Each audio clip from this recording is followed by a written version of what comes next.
E é feito de tinta acrílica, né? Orgânica. Tudo muito orgânico, muito natureza. E não pode tocar, tá? Don't touch, it's art.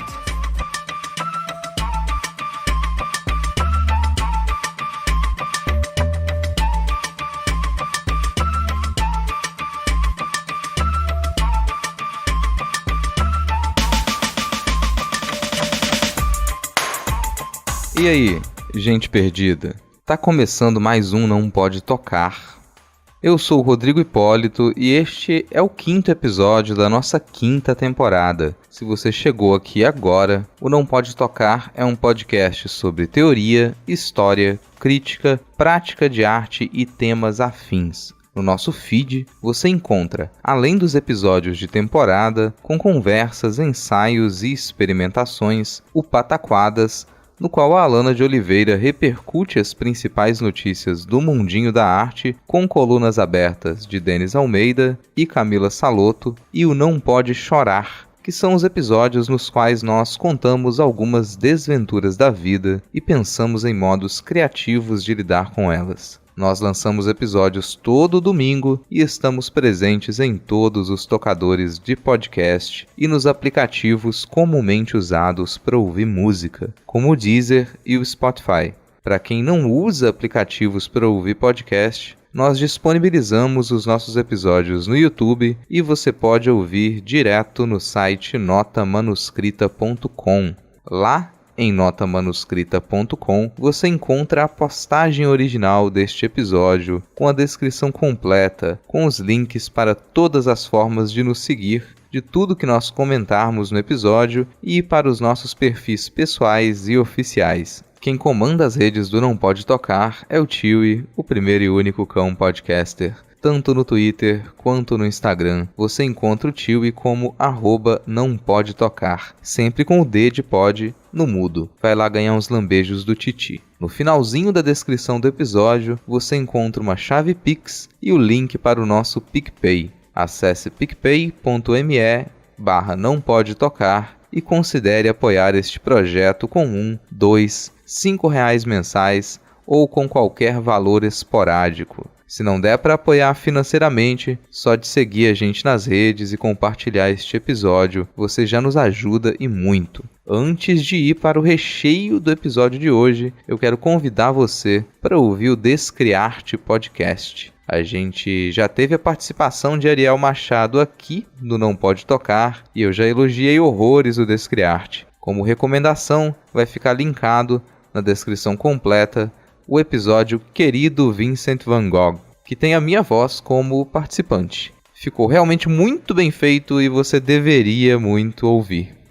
Um último lembrete que eu quero deixar é sobre o meu conto Circular Mares e Morros. Esse é o primeiro conto que eu publico em 2022 e saiu pelo jornal Jamburana, O Tremor Literário. É um conto curto, uma ficção do absurdo com pitadas de horror e reflexões sobre a transição entre a vida em cidades do interior e metrópoles do litoral. A edição do Jamburana tá ótima e eu tenho certeza de que você vai gostar dos outros textos que a compõem. Fica o link na descrição, pois o acesso é gratuito. Agora chega de recados iniciais. No episódio de hoje, você vai ouvir um ensaio na minha voz e na voz da Alana de Oliveira sobre as relações entre texto e imagem na história da arte. Bora lá!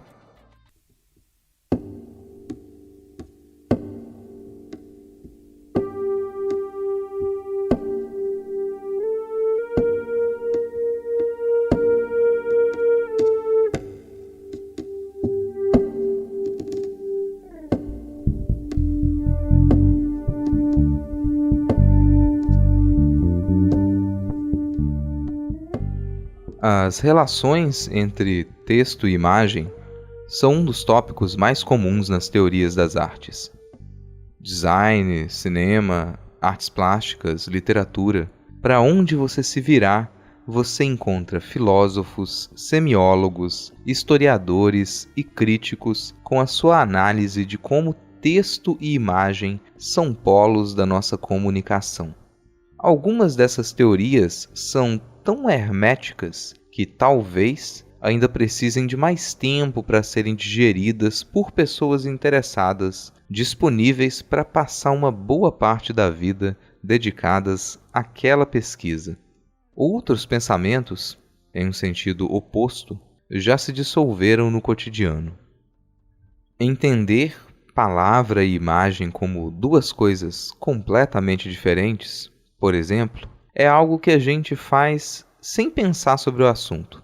Usar a palavra linguagem como se ela significasse apenas idioma, e idioma como obrigatoriamente relacionado com a escrita, também é algo bem corriqueiro. Mas, em teorias da arte, texto e imagem podem ser ideias bem confusas e misturadas. Vamos tentar escapar um pouquinho da semiótica, que é onde essa conversa normalmente morre. Em decorrência do tédio, talvez. Isso aqui é um ensaio, e ensaios não são linhas retas, objetivas e super explicativas. Ensaios são mais como passeios. E em passeios, a gente pode se dar a liberdade de evitar trajetos chatos e até atravessar a rua para não precisar cumprimentar aquela pessoa que você conhece, mas prefere ignorar. São tantas as possibilidades para pensar esse tema que, se você trocar um dos termos por algo que você considera similar, tudo muda. Relações entre escrita e pintura são uma coisa. Entre palavra e imagem são outra. Entre discurso e figura é outra coisa e por aí vai. A gente decidiu manter o tema como texto e imagem. Afinal, esse é um jeito de atravessar a rua para evitar aquela pessoa lá. Aquela pessoa. Dentre essas trocas de termos, uma das expressões mais antigas e sempre lembradas nas teorias da arte é a do poeta latino Horácio, que diz ut pictura poiesis. Poesia é como pintura. Essa é uma passagem da Epístola a Pisões, que é um texto considerado como a poética do Horácio. Nesse texto, Horácio explica aos seus amigos pisões o que ele entende como adequado para o fazer poético, o que inclui, por exemplo, a arte dramática. Caso você resolva se aventurar na leitura desse texto, já fica o lembrete de que a ars romana está mais próxima do que a gente entenderia hoje por técnica. Então, nesse texto, Horácio se preocupa muito em ensinar as suas técnicas para a composição poética. Notem que ele usa o entendimento do que considerava pintura para explicar o que considerava poesia, não o contrário, como aparece muitas vezes ao usarem esse fragmento para falar das relações entre literatura e artes plásticas. Um recorte do conjunto de versos de onde esse fragmento foi retirado ajuda a não acreditar que o Horácio estaria preocupado em explicar as relações entre texto e imagem. Na tradução, coordenada pelas professoras Heloísa Pena e Sandra Bianchet, da Faculdade de Letras da Universidade Federal de Minas Gerais, com participação dos alunos da turma de Estudos Temáticos da Língua Latina, lê-se o seguinte: Em verdade, a uma obra longa é permitido o sono insinuar-se. A poesia é como a pintura. Haverá uma que, se mais perto permaneceres, mais te cativará, e outra se mais distante ficares. Esta ama o escuro, aquela que não teme o aguilhão arguto do crítico, quer ser vista sob a luz. Aquela uma só vez agradou. Esta, apreciada 10 vezes, agradará. Esses comparativos entre poesia e pintura não eram uma novidade.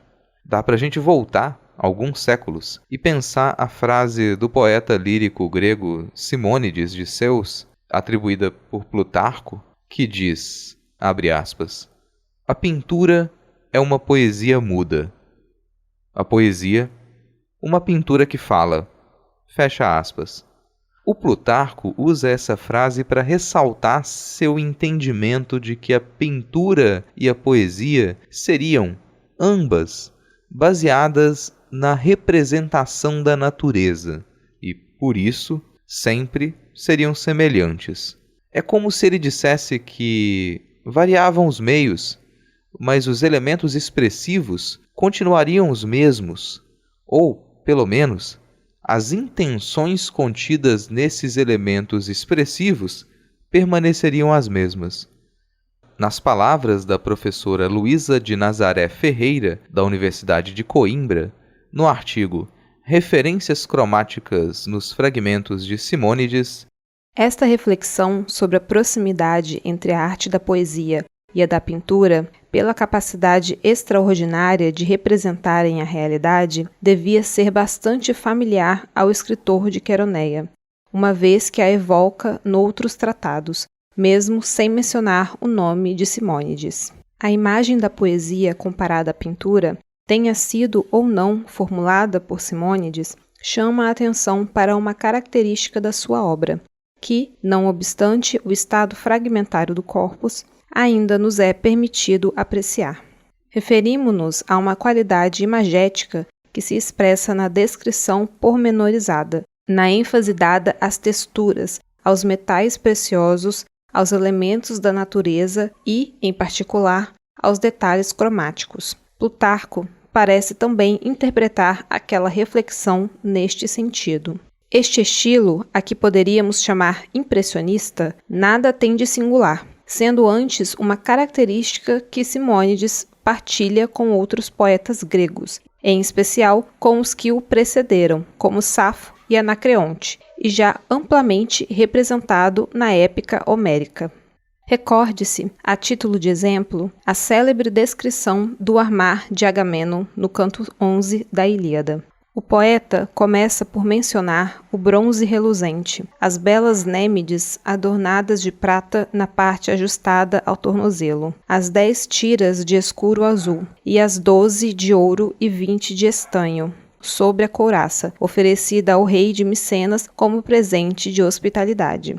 A menção dos lavores da proteção culmina num símile. Serpentes azuis entrançavam-se até o pescoço, 3 de cada lado, semelhantes ao arco-íris que o Crônida põe no meio das nuvens como portento para os mortais. Depois de mencionar o elmo e as 2 lanças, o poeta conclui como se tivesse afastado para apreciar a sua composição. De longe, até o céu, reluzia o bronze. Essa ideia de que as pinturas e desenhos valiam pelos seus motivos, quer dizer, pela competência das figuras como elementos que representem algo observável fora da pintura, nunca desapareceu. Há períodos e lugares em que isso fica mais nítido ou menos nítido. Esse princípio de representação, como exemplo, fica evidente quando muita gente considera que a fidelidade visual com a natureza é sinônimo de qualidade de um desenho, pintura ou filme. Quando você se incomoda com o CG ruim de algum filme, em grande medida, é esse princípio em funcionamento na sua percepção do que é bom e do que é ruim na arte. Quanto mais forte fica essa expectativa de que literatura e pintura, ou texto e imagem nas artes, sirvam para a representação expressiva fiel da realidade, mais esses 2 meios são levados a se retroalimentarem. Quer dizer, em épocas e lugares em que tanto as artes das palavras quanto as artes das imagens são valorizadas de acordo com a sua capacidade de impressionar pela fidelidade à natureza, literatura e pintura se confundem. É como se a literatura se tornasse mais pictórica e a pintura se tornasse mais narrativa. Mas isso é um problema? Para muita gente, sim, isso é um problema. Acontece que as teorias das artes se parecem muito com o Twitter. Seja lá qual for o assunto, pode ter certeza de que alguém vai escrever um longo fio e há grandes chances de gerarem uma treta em cima de algo que soa irrelevante para quem está fora da discussão. E é aí que a gente chega ao texto que jamais fica ausente quando o tema das relações entre literatura e pintura aparece nos assuntos mais comentados, o Laocoonte de Lessing.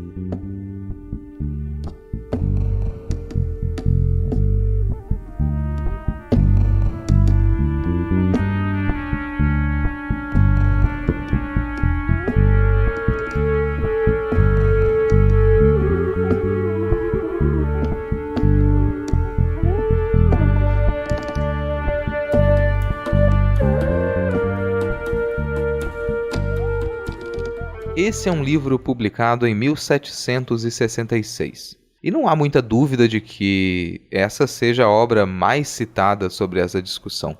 Esse livro também é importante para a gênese do pensamento moderno nas artes, e ele vai ser retomado pela teoria da arte de décadas em décadas, até pelo menos a metade do século XX. O subtítulo do livro é Sobre as fronteiras da pintura e da poesia. E isso já indica o que o pensador pretende com todos os 29 capítulos. As intenções ficam nítidas no título e depois ficam mais nítidas no prefácio, em que ele explica que aquela ideia do Horácio de poesia é como pintura foi longe demais, ao ponto de confundir duas formas de arte que seriam fundamentalmente diferentes. Até aí, tudo bem, mas o Lessing não estava satisfeito em defender que a poesia fosse para um canto e a pintura fosse para o outro. Isso já seria relevante para a época. Afinal, quando cada meio começa a desenvolver investigações sobre os seus próprios limites e elementos fundamentais, é que, para a maioria dos historiadores da arte, daria para falar em gênese da arte moderna. O Lessing resolve dar um exemplo e promover essa autorreflexão dentro da crítica de arte.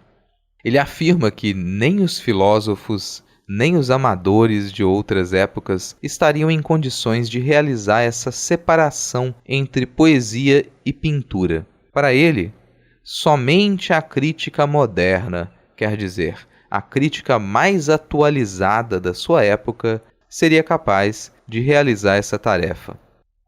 Antes, restringindo-se ao dito de Simônides ao efeito das duas artes, os antigos não se esqueceram de precisar que, apesar da completa semelhança desse efeito, pintura e poesia ainda assim são diferentes, tanto quanto aos objetos como também no modo da imitação deles.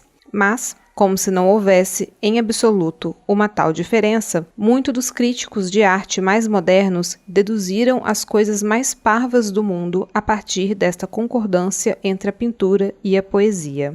Ora eles forçaram a poesia dentro dos confins estreitos da pintura, ora eles deixaram a pintura preencher toda a larga esfera da poesia. Tudo que está certo para uma também deve ser permitido para outra. Tudo que agrada ou desagrada em uma delas deve necessariamente também agradar ou desagradar na outra. E, tomados por essa ideia, eles proferem, no tom mais firme, os juízos mais rasos, quando eles tomam por erros as divergências recíprocas entre as obras do poeta e do pintor sobre um mesmo objeto, para, em seguida, culpar uma arte ou a outra, conforme eles tenham mais gosto pela arte poética ou pela pintura.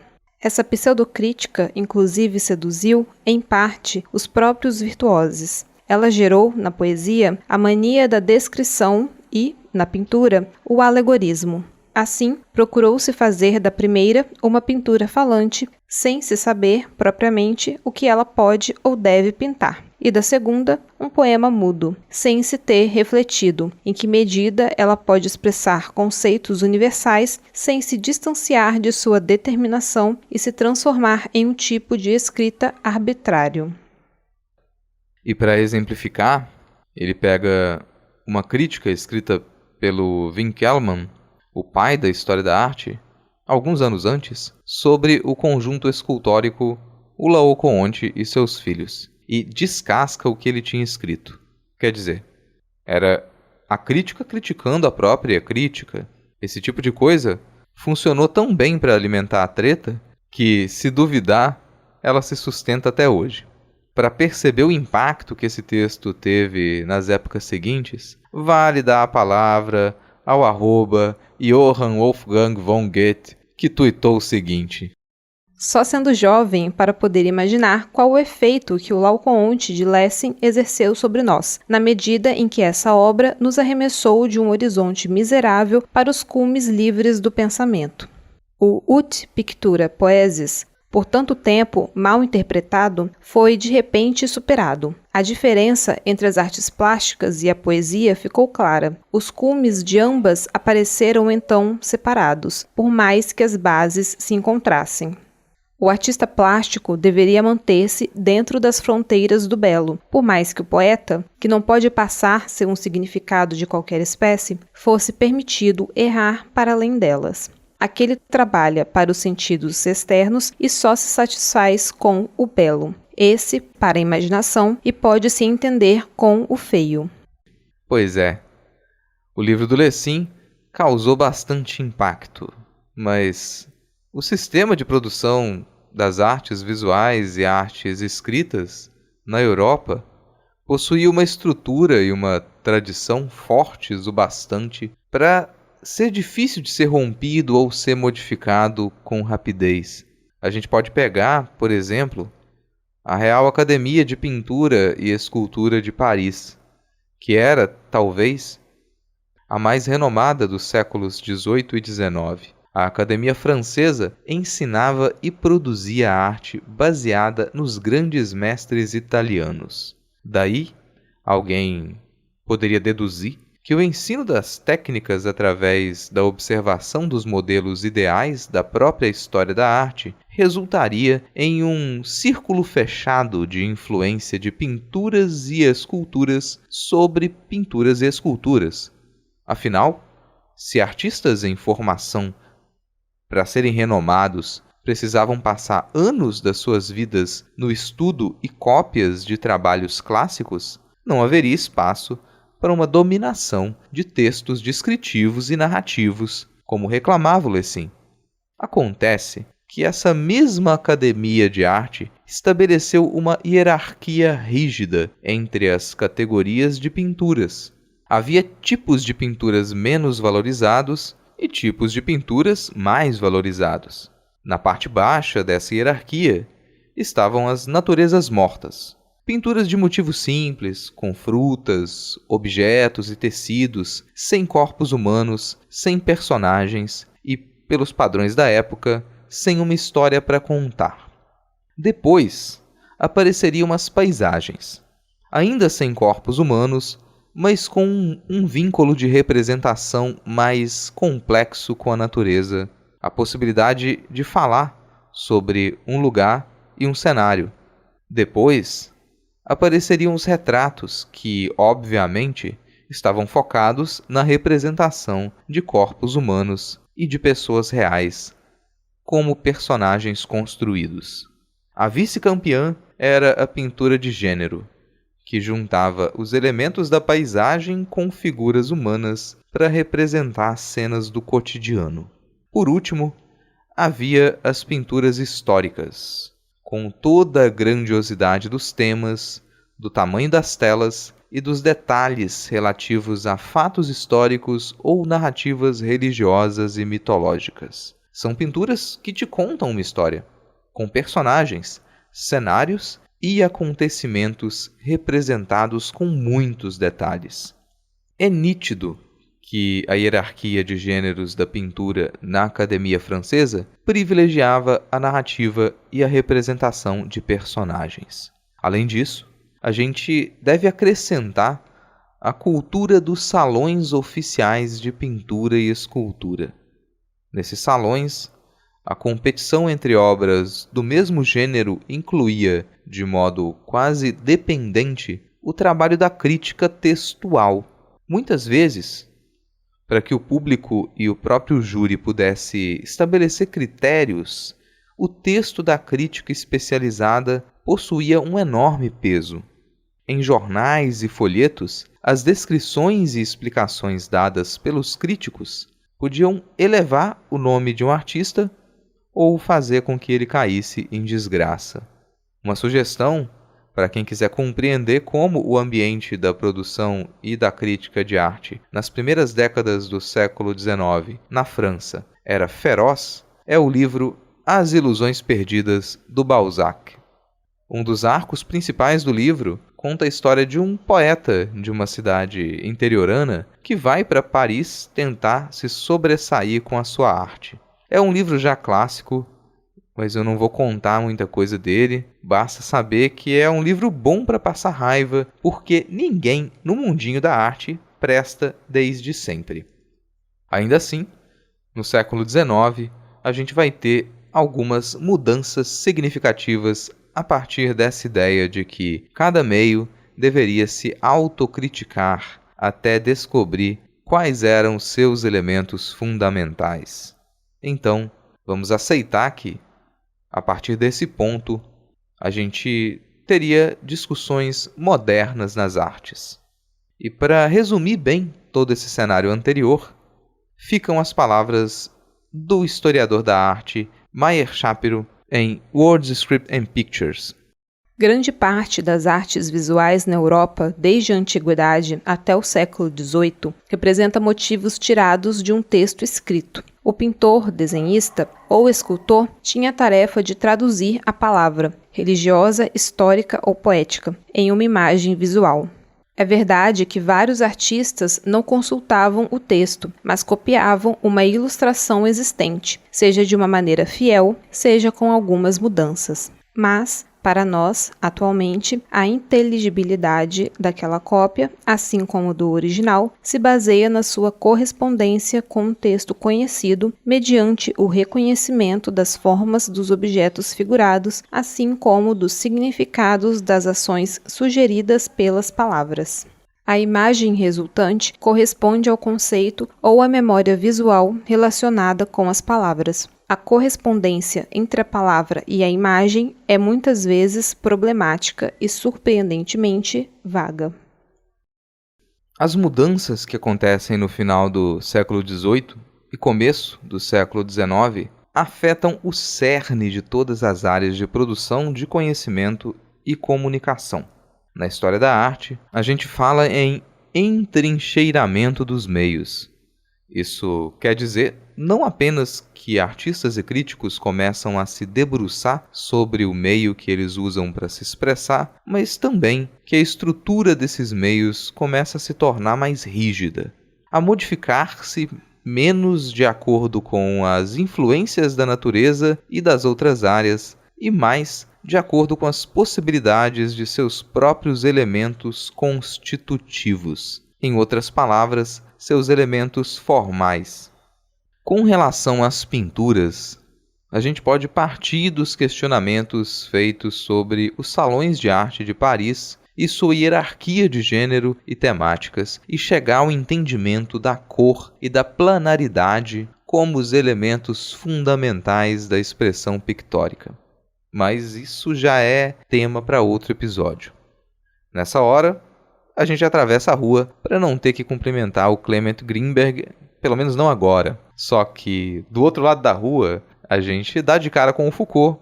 A gente só queria chegar até o final da esquina e encerrar esse episódio, mas quando a gente percebe, o Foucault já começou a falar o seguinte: Na gramática geral, na história natural, análise das riquezas, produziu-se, pois, nos últimos anos do século XVIII, um acontecimento que, em todas elas, foi do mesmo tipo.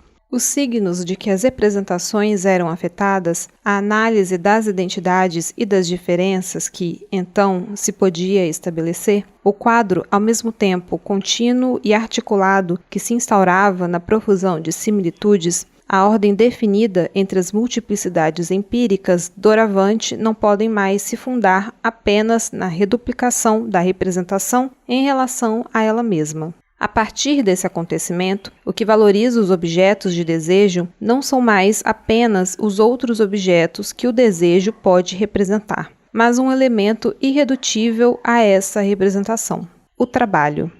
O que permite caracterizar um ser natural não são mais os elementos que se podem analisar sobre as representações que ele e dos outros se fazem, mas certa relação interior a esse ser e a que se chama organização. O que permite definir uma língua não é a maneira como ela representa as representações, mas certa arquitetura interna, certa maneira de modificar as próprias palavras, segundo a postura gramatical que ocupam umas em relação às outras. É o seu sistema flexional. Na Idade Clássica, as línguas tinham uma gramática porque tinham poder de representar. Agora, representam a partir dessa gramática, que é para elas como um reverso histórico, um volume interior e necessário, cujos valores representativos não constituem mais a face externa, cintilante e visível. Esse foi um trecho do livro As Palavras e as Coisas.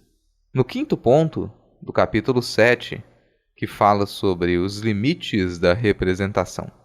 O que o Foucault diz é que as palavras, a partir do começo do século XIX, podem ser entendidas como elementos de um sistema de signos que rege a si mesmo, e isso vale também para as artes visuais. Mas o que o Foucault faz em As Palavras e as Coisas, apesar de fortemente influenciado pelos estudos do Erving Panofsky sobre iconografia e iconologia, é quase sempre voltado para pensar as relações entre o discurso e a figura. Isso é diferente da amplitude que a gente encontra ao falar de texto e imagem. Quando a gente chega nas vanguardas históricas da arte, nas primeiras décadas do século XX, esse processo de entrincheiramento dos meios atinge o seu ápice. Ao mesmo tempo em que, na pintura, isso pode significar o crescimento da não-figuração, e a gente relaciona isso com muita liberdade expressiva, na crítica especializada moderna é bem comum uma aversão a qualquer sinal de mútua dependência entre as artes visuais e o discurso escrito. As duas coisas podem existir e se relacionar, mas em baias bem separadas. Curiosamente, é também nas vanguardas históricas que a palavra passa a ser integrada à superfície da pintura como elemento gráfico. Dá para pensar, por exemplo, tanto nos recortes de jornais inseridos em pinturas cubistas e futuristas, quanto na verdadeira revolução gráfica promovida pelos dadaístas. As palavras passam a integrar a abstração em sua condição de signo visual e a serem usadas na construção de mensagens subjetivas menos interessadas em seu significado e mais em seu impacto expressivo dado pela forma em suas variadas possibilidades. Isso pode ser acompanhado nas experiências gráficas do Francis Picabia e, alguns anos depois, na propaganda de agitação soviética.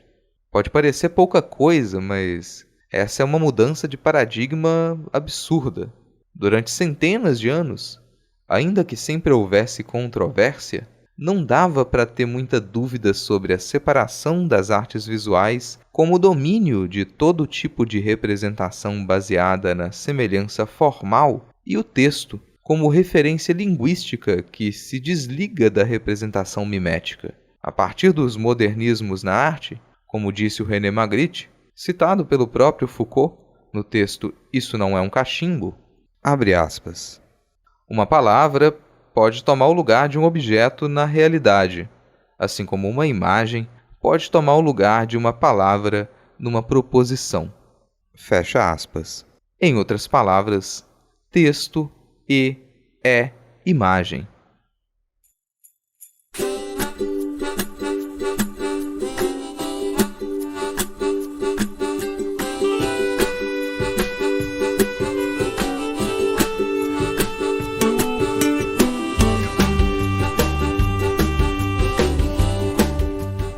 Tá aí, encerrando mais um Não Pode Tocar. Gostou? Não gostou? Fala com a gente. Você pode entrar em contato com a gente através do e-mail, que é nãopodetocar@gmail.com. ou dos nossos perfis no Twitter e no Instagram, que são ambos @nãopodetocar, sempre com o D de pod no mudo. E quem comanda as nossas redes é o Tiwi, o primeiro e único cão podcaster. Segue a gente no Twitter e no Instagram e vai lá ganhar os seus lambejos do Titi. Aproveita que você tá aí e acesse notamanuscrita.com. Lá você encontra a postagem completa deste episódio com os links para os nossos perfis pessoais e oficiais e para as referências que nós comentamos neste episódio. No finalzinho da postagem tem uma chave Pix e o link para o nosso PicPay. Acesse picpay.me/nãopodetocar e considere apoiar financeiramente este projeto com R$1, R$2, R$5 mensais